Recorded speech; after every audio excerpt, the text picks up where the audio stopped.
So ngayon nahuli kami ng dalag. Ayan o, dalag ang dami. At kitang-kita nyo naman kung paano sila nangunguha. Di nga pala ako dyan nakasama dahil may ginagawa ako.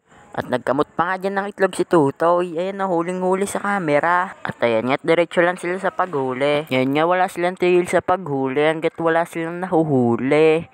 Para mabusog ang kanilang tiyan at ang gulo na nagbibideo. So yun nga, nanghuli na sila. Pero nakikain din ako, diba? Ang sarap. Nangapa-ngapa lang nga pala dyan si kumpare para sila yung makahuli. At ito nga si Tutoy Taba.